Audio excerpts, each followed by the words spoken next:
എൻ്റെ പേര് മേരി ട്രീസ. ഞാൻ തിരുവനന്തപുരത്തു നിന്ന് വരുന്നു. ഞാൻ 25/9/2021 ആദ്യമായി ഉടമ്പടി എടുത്തു. ഇതെൻ്റെ 14ാമത്തെ ഉടമ്പടി പുതുക്കലാണ്, 2ാമത്തെ സാക്ഷ്യപ്പെടുത്തലും.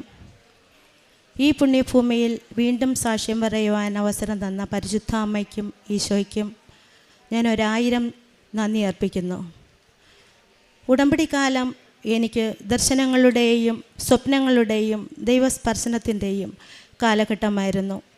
കർത്താവ് എന്നെ ആകർഷിച്ചു എന്ന് എനിക്ക് ആദ്യമേ മനസ്സിലായി. കാരണം എൻ്റെ ഭർത്താവിൻ്റെ ജോലി പെട്ടെന്ന് നഷ്ടപ്പെട്ടു. അദ്ദേഹം ഒരു പൊതുമേഖലാ സ്ഥാപനത്തിൽ മാനേജിംഗ് ഡയറക്ടറായിരുന്നു. ആ ജോലി ഔചാരിതമായി നഷ്ടപ്പെട്ടു.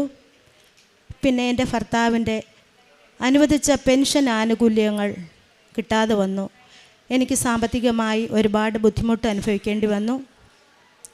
ബാങ്കുകളിൽ നിന്ന് നോട്ടീസ് വന്നുകൊണ്ടേയിരുന്നു. ഞാൻ ആ സമയത്ത് വന്ന് ഉടമ്പടി എടുത്തു. ഉടമ്പടി പ്രകാരം ജീവിച്ചു തുടങ്ങി. പെട്ടെന്ന് എൻ്റെ വീടിൻ്റെ ജപ്തിയായി. ബാങ്കിൽ നിന്ന് ആളുകൾ വന്ന് ഞങ്ങളോട് ഇറങ്ങാൻ ആവശ്യപ്പെട്ടു. ഞങ്ങളോട് വിലപിടിപ്പുള്ള സാധനങ്ങൾ എടുക്കാൻ ആവശ്യപ്പെട്ടു. എനിക്ക് ഏറ്റവും വിലപിടിപ്പുള്ളതായി തോന്നിയ ഉടമ്പടി പത്രവും ഉടമ്പടി വസ്തുക്കളും ഒരു ബൈബിളും ഞാൻ കയ്യിലെടുത്തു ആദ്യം. പിന്നെ അത്യാവശ്യം ചില വസ്ത്രങ്ങളും ചില സർട്ടിഫിക്കറ്റുകളും. എന്നിട്ട് ഞാൻ ഒരു നിമിഷം അവിടെ നിന്ന് കർത്താവിനെ സ്തുതിച്ചു. ഉടമ്പടി ധ്യാനത്തിൽ ഒരു പ്രാവശ്യം നമ്മുടെ ബഹുമാനപ്പെട്ട ജോസഫ് അച്ഛൻ പറഞ്ഞത് എനിക്ക് ഓർമ്മയുണ്ട്. എൻ്റെ മക്കളെ, ക്യാൻസർ 4th സ്റ്റേജ് ആയാലും വീട് ജപ്തിയായാലും കർത്താവിനെ സ്തുതിക്കണമെന്ന്. അന്ന് ഞാൻ വിചാരിച്ചു, ഈ വേദനയ്ക്കിടയിൽ എങ്ങനെ കർത്താവിനെ സ്തുതിക്കാൻ പറ്റും? പക്ഷേ ഇന്ന് എനിക്കത് സാധിച്ചു. ഞാൻ കർത്താവിനെ സ്തുതിച്ചു. അത് കഴിഞ്ഞ് ഞാൻ അമ്മയോട് പറഞ്ഞു, അമ്മേ, ഞാൻ വീട് വിട്ട് ഇറങ്ങുകയാണ്. ഈ വീട് അമ്മയെ ഞാൻ ഏൽപ്പിക്കുന്നു. തക്ക സമയത്ത് എനിക്കത് തിരിച്ചു തരണമേ എന്ന്. ഞാനും എൻ്റെ ഹസ്ബൻഡും വീട്ടിൽ നിന്നിറങ്ങി. പക്ഷേ എൻ്റെ ഹൃദയത്തിൽ ആരോ പറഞ്ഞു, നിന്നെ ഇറക്കിവിട്ട ഈ ബാങ്ക് മാനേജരെയും അസിസ്റ്റൻ്റ് മാനേജരെയും നീ നിൻ്റെ കണ്ണുകൾ കൊണ്ട് ഇനി കാണില്ല എന്ന്. ഞങ്ങൾ ഇറങ്ങി മറ്റൊരു സ്ഥലത്തേക്ക് താമസമായി. വീട് മാറിയെങ്കിലും കർത്താവിൻ്റെ ജോലികൾ ഞാൻ തുടർന്നുകൊണ്ടേയിരുന്നു. ദിവസവും ദിവ്യകുർബാനയിൽ പങ്കെടുത്തു. 2 ആഴ്ചയിലൊരിക്കൽ കുമ്പസാരിച്ചു. കാരുണ്യ പ്രവൃത്തികളൊക്കെ ചെയ്തുകൊണ്ടിരുന്നു. ഇത് കഴിഞ്ഞ് ഞങ്ങൾ 2-3 വീടുകൾ വീണ്ടും മാറി. പക്ഷേ എൻ്റെ അവസ്ഥയ്ക്ക് ഒരു മാറ്റവും വന്നില്ല. ഞാനൊരു ദിവസം ഈശോയോട് ചോദിച്ചു, ഈശോയെ, ഈ ഉടമ്പടിയിൽ ഞാനിനി എന്തെങ്കിലും മാറ്റം വരുത്തേണ്ടതുണ്ടോ? ഞാൻ നിരന്തരം ചോദിച്ചുകൊണ്ടേയിരുന്നു. എന്തു തന്നെയായാലും ഞാൻ മാറ്റം വരുത്താം, എന്നെ അറിയിച്ചാൽ മതിയെന്ന്. ഒരു ദിവസം ഞാൻ രാവിലെ പ്രത്യക്ഷീകരണ പ്രാർത്ഥന ചൊല്ലി കർത്താവിനോട് സംസാരിച്ചു കൊണ്ടിരിക്കുന്ന സമയം പെട്ടെന്ന് സ്വർഗം തുറക്കുന്നതായും ദിവ്യകാരുണ്യ നാഥൻ സൂര്യപ്രഭയോടെ എഴുന്നള്ളി വരുന്നതും ഞാൻ കണ്ടു. അതിനെ തുടർന്ന് ഈശോ പുറത്തു വന്ന് ഒരു കുഞ്ഞിന് ദിവ്യകാരുണ്യം എടുത്ത് നൽകി. പരിശുദ്ധ അമ്മ തൊട്ടടുത്ത് നിൽപ്പുണ്ടായിരുന്നു, കൂടെ ഒരു മാലാഖയും. ഈ ദൃശ്യം വളരെ സമയം എനിക്ക് കാണാൻ സാധിച്ചു. കാരണം ഇത് നീ കണ്ടത് സ്വപ്നമല്ല, നീ എന്നെ തന്നെയാണ് കണ്ടതെന്ന് എനിക്ക് ബോധ്യപ്പെടുത്തുന്ന രീതിയിൽ ഈ ദൃശ്യം ഒത്തിരി സമയമുണ്ടായിരുന്നു. അത് കഴിഞ്ഞ് ഇത് മാറിപ്പോയി. ഞാൻ എൻ്റെ സുഹൃത്തിനോട് ഇതിനെപ്പറ്റി സംസാരിച്ചപ്പോൾ അവൾ പറഞ്ഞു, നിനക്ക് പപ്പയ്ക്ക് 93 വയസ്സായില്ലേ, നീ കുർബാനയും കുമ്പസാരവും പപ്പയ്ക്ക് കൊടുക്കണമെന്ന്. പക്ഷെ ഞാനത് കേട്ടെങ്കിലും എൻ്റെ സ്റ്റാറ്റസ് ഞാൻ ഓർത്തു. Husband managing director. ഞാൻ താമസിക്കുന്നത് വലിയ ആർഭാടമുള്ള വീട്ടിൽ. എൻ്റെ മൂത്ത മകൾ ഡോക്ടറാണ്. 2ാമത്തെ മകൻ MBBS പഠിക്കുന്നു. ഞാനൊരു അധ്യാപിക.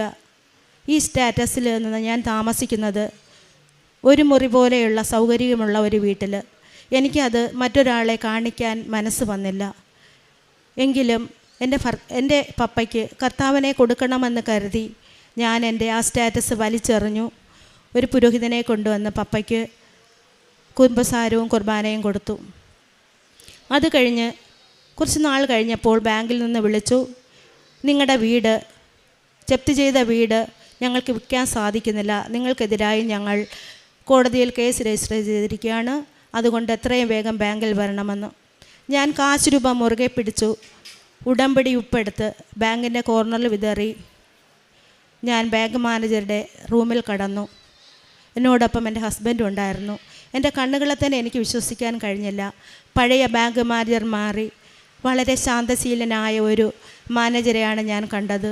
അദ്ദേഹം ഞങ്ങളെ വളരെ സന്തോഷത്തോടെ സ്വീകരിച്ചു. 22 ലക്ഷം രൂപ നിങ്ങൾ കോടതിയിൽ അടയ്ക്കണമെന്ന് പറഞ്ഞു. ഞാൻ തിരിച്ചു വന്നു. എൻ്റെ മനസ്സിന് വല്ലാത്ത ഭാരം തോന്നി. പക്ഷെ ഞാൻ അറിയാതെ ഒരു പ്രാർത്ഥന എൻ്റെ മനസ്സിൽ വന്നു. അതെങ്ങനെ വന്നെന്ന് എനിക്ക് ഒരു പിടിയുമില്ല. കർത്താവേ, എൻ്റെ ഹൃദയം നിൻ്റെ തിരുഹൃദയം പോലെ ആക്കണമേ എന്ന്. ഈ പ്രാർത്ഥന ഞാൻ സദാ ചൊല്ലിക്കൊണ്ടിരുന്നു. ഒരു ദിവസം പ്രതീക്ഷീകരണ പ്രാർത്ഥനയും കഴിഞ്ഞ് ഞാൻ കർത്താവുമായി സംസാരിച്ചു കൊണ്ടിരിക്കുന്ന സമയം എനിക്ക് കൈയെത്താവുന്ന അകലത്തിൽ കർത്താവിൻ്റെ തിരുഹൃദയം പ്രത്യക്ഷപ്പെട്ടു. അഗ്നിജ്വാല പോലെ അതങ്ങ് തിളങ്ങി. അതിൽ ധാരാളം മിന്നൽ പിണറുകളെയും ഞാൻ കണ്ടു. എനിക്കിതെന്താണെന്ന് തന്നെ ഇപ്പോഴും മനസ്സിലായില്ല ഇതിൻ്റെ അർത്ഥം. ഇത് കഴിഞ്ഞ് കുറച്ച് ദിവസങ്ങൾ കഴിഞ്ഞപ്പോൾ എനിക്ക് എൻ്റെ സർവീസ് സംബന്ധമായ കുറച്ച് കാശ്, അതായത് 11 ലക്ഷം രൂപ എൻ്റെ അക്കൗണ്ടിൽ വന്നു. ഉടനെ ഞാൻ അമ്മയോട് പറഞ്ഞു, അമ്മേ, അവർ 22 ലക്ഷം രൂപ വേണമെന്ന് പറഞ്ഞു. എനിക്ക് 11 ലക്ഷം രൂപയേ ഉള്ളൂ. ഈ പൈസ കൊണ്ട് എൻ്റെ വീട് എനിക്ക് എടുത്തു തരണം. എന്നിട്ട് ഞാൻ ബാങ്കുകാരെ വിളിച്ചു. ഞങ്ങൾ സെറ്റിൽമെൻറ്റ് തയ്യാറാണെന്ന് പറഞ്ഞു. അപ്പോൾ എൻ്റെ മകൾ ചോദിച്ചു, അമ്മേ, 11 ലക്ഷം രൂപയല്ലേ ഉള്ളൂ, 22 ലക്ഷം രൂപയ്ക്ക് എങ്ങനെയാണ് നടക്കുക? ഞാൻ പറഞ്ഞു, നീ നോക്കിക്കോ, മാതാവത് ശരിയാക്കി തരും എന്ന് പറഞ്ഞു. ഞങ്ങൾക്ക് കോടതിയിൽ പോകേണ്ട സമയമായി.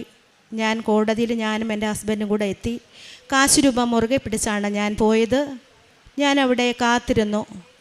അസിസ്റ്റൻറ്റ് മാനേജർ അതാ വരുന്നു. മാതാവിൻ്റെ രൂപസാദൃശ്യമുള്ള ചുരിദാറിട്ട സൗമ്യയായ സ്നേഹസമ്പന്നയായ ഒരു അസിസ്റ്റൻ്റ് മാനേജർ എൻ്റെ കയ്യിൽ വന്ന് പിടിച്ചു. എന്നോട് പറഞ്ഞു, ഒരു പുതിയ സ്കീമുമായിട്ടാണ് ഞാൻ വന്നിരിക്കുന്നത്. പക്ഷേ ഈ സ്കീം ഇപ്പം വരേണ്ടതല്ല, ഇതെങ്ങനെ വന്നു എന്ന് എനിക്കറിയില്ല എന്നവർ എന്നോട് പറഞ്ഞു. ഇതനുസരിച്ച് നിങ്ങൾക്ക് വളരെ കുറച്ച് സംഖ്യ അടച്ചാൽ മതിയെന്ന് പറഞ്ഞു. ഞാൻ എത്ര ലക്ഷം രൂപയാണ് അടയ്ക്കേണ്ടതെന്ന് ചോദിച്ചപ്പോൾ അവർ പറഞ്ഞു 11 ലക്ഷം. 1 രൂപ അങ്ങോട്ടോ ഇങ്ങോട്ടോ ഇല്ലാതെ എൻ്റെ അക്കൗണ്ടിൽ വന്ന 11 ലക്ഷം രൂപയ്ക്ക് മാതാവ് എൻ്റെ വീട് തിരികെ എനിക്ക് തന്നു. ഏശയ്യ 45:2 ഞാൻ നിനക്ക് മുമ്പേ പോയി മലകൾ നികത്തുകയും പിച്ചള വാതിലുകൾ തകർക്കുകയും ഇരുമ്പോടാമ്പലുകൾ ഒടിക്കുകയും ചെയ്യും. നിന്നെ പേര് ചൊല്ലി വിളിക്കുന്ന ഇസ്രായേലിൻ്റെ ദൈവമായ കർത്താവ് ഞാനാണെന്ന് നീ അറിയേണ്ടതിന് അന്ധകാരത്തിലെ നിധികളും രഹസ്യ ധനശേഖരവും ഞാൻ നിനക്ക് നൽകും എന്ന വചനം എൻ്റെ ജീവിതത്തിൽ ജീവനുള്ളതായി മാറി. ഇത്രയും അനുഗ്രഹം ചൊരിഞ്ഞ കർത്താവിന് ഞാൻ എങ്ങനെയാണ് നന്ദി പറയേണ്ടത്? ഈ ഉടമ്പടി കാലം എനിക്ക് ചില ബോധ്യങ്ങൾ നൽകി. എപ്പോഴെങ്കിലും നമ്മൾ ഉടമ്പടി എടുക്കുമെന്നും വിശുദ്ധ ജീവിതം നയിക്കുമെന്ന് കർത്താവിന് അറിയാമെന്നുള്ളത് കൊണ്ട് നമ്മുടെ ജീവിതം തുടങ്ങുമ്പോൾ തന്നെ കർത്താവ് അത് സെറ്റ് ചെയ്യും. അതിനുദാഹരണമാണ് എൻ്റെ വീടിൻ്റെ ജപ്തി. അതായത് 5 സെൻറ്റ് സ്ഥലവും വീടുമാണ് ഞങ്ങൾ കൊടുത്തിരുന്നത് ബാങ്കുകാർക്ക്. പക്ഷേ ഞങ്ങളുടെ വീടിരിക്കുന്നത് 5 സെൻറ്റിന് പുറത്ത്. അത് ഞങ്ങളോ ബാങ്കുകാരോ അറിഞ്ഞില്ല. അവർ വിൽക്കാൻ പോയപ്പോഴാണ് ഞങ്ങളുടെ വീട് 5 സെൻറ്റിന് പുറത്താണെന്ന് അറിഞ്ഞത്. ഇത് കർത്താവ് സെറ്റ് ചെയ്തതാണെന്ന് ഞാൻ ദൃഢമായി വിശ്വസിക്കുന്നു. കാരണം എല്ലാ വഴികളും അടച്ചാണ് ബാങ്കുകാർ ലോൺ തരുന്നത്. അവർക്ക് പോലും അത് കണ്ടെത്താനായില്ല. പിന്നെ മറ്റൊരു ബോധ്യം, നമ്മുടെ ജീവിതത്തിൽ എപ്പോഴെങ്കിലും കർത്താവിനെ കാണണമെന്ന് അതിയായി ആഗ്രഹിച്ചാൽ നമുക്ക് ഉടമ്പടിക്കാലത്ത് നമുക്ക് കർത്താവിനെ കാണാൻ സാധിക്കും. ഇതെനിക്ക് രണ്ടാമത് ലഭിച്ച ബോധ്യമാണ്. പിന്നെ ഞാൻ പ്രേക്ഷിത പ്രവർത്തനം ചെയ്യുന്നതെന്ന് പറഞ്ഞാൽ ഞാൻ പത്രം കൂടുതൽ വാങ്ങിക്കും. ആ പത്രങ്ങളെല്ലാം ഞാൻ പൊതുവായ സ്ഥലങ്ങളിലാണ് കൊടുക്കുന്നത്. Bus stand, railway station, park, market, ഇതുപോലുള്ള സ്ഥലങ്ങളിലാണ് ഞാനത് കൊടുക്കുന്നത്. ഞാനത് കൊന്തച്ചൊല്ലി ചിലപ്പോൾ പ്രാർത്ഥിക്കും. ചിലപ്പോൾ ഓരോ പത്രത്തിലും ഉടമ്പടി തൈലം പുരട്ടി വിശ്വാസപടം പറഞ്ഞാണ് ഞാൻ കൊടുക്കുന്നത്. പിന്നെ യൂത്തിനെ കണ്ടു കഴിഞ്ഞാൽ ഞാൻ ഒരു പത്രം കൊടുത്ത് കുറേ വിദ്യാർത്ഥികളെ ഞാൻ ഉൾപ്പെടുത്തി ഞാൻ എൻ്റെ കാര്യങ്ങളൊക്കെ അവരോട് പറയും. പിന്നെ യൂട്യൂബിലെ സാക്ഷ്യങ്ങളെപ്പറ്റി പറയും, കർത്താവ് ചെയ്ത അത്ഭുതങ്ങളെപ്പറ്റി പറയും. ആദ്യം എന്നെ ഒന്ന് പരിഹസിക്കുമെങ്കിലും പിന്നീട് അവരിൽ ആ ഒരു അത്ഭുതവും പരിശുദ്ധാത്മാവിൻ്റെ കൃപയും നിറയുന്നത് പോലെ എനിക്ക് തോന്നും. പിന്നെ ഞാൻ പത്രം എനിക്ക് തീരുമ്പം വളരെ വിഷമമാണ്. അപ്പം ഞാൻ പള്ളികളിലൊക്കെ ചിലപ്പം കൂട്ടിക്കിടക്കുന്ന പത്രങ്ങൾ എടുക്കും.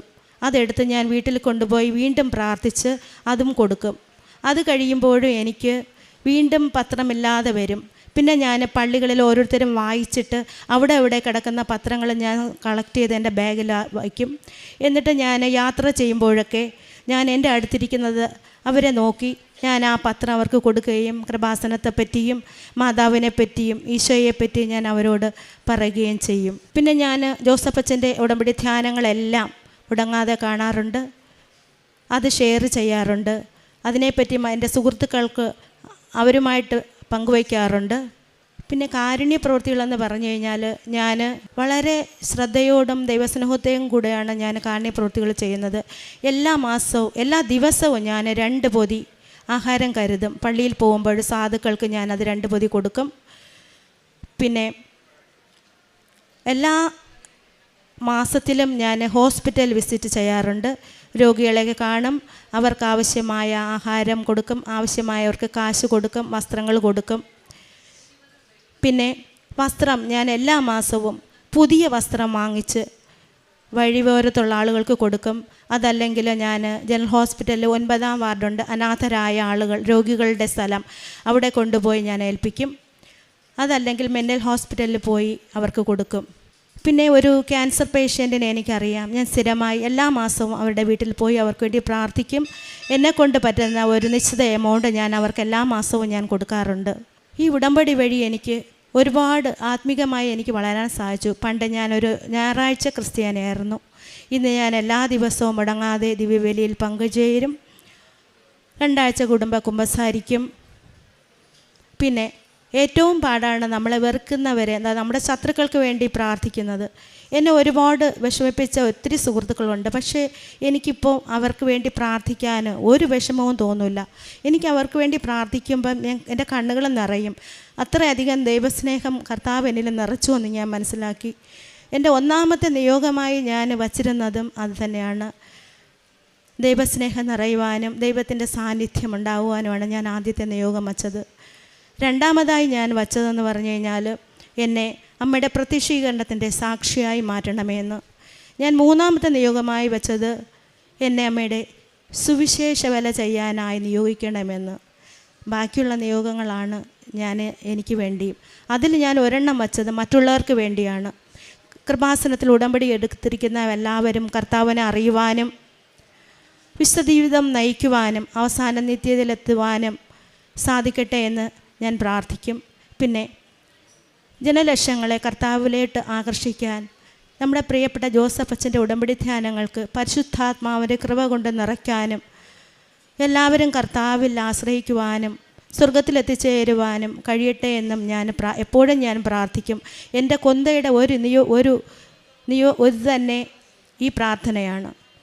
എന്നെ ഈ രീതിയിൽ ആത്മീകമായി വളർത്തിയ പരിശുദ്ധ അമ്മയ്ക്കും ഈശോയ്ക്കും 1000 നന്ദി അർപ്പിച്ചുകൊണ്ട് ഈ സാക്ഷ്യം നിങ്ങൾക്കേവർക്കുമായി കാഴ്ചവയ്ക്കുന്നു. യേശുവേ സ്തുതി.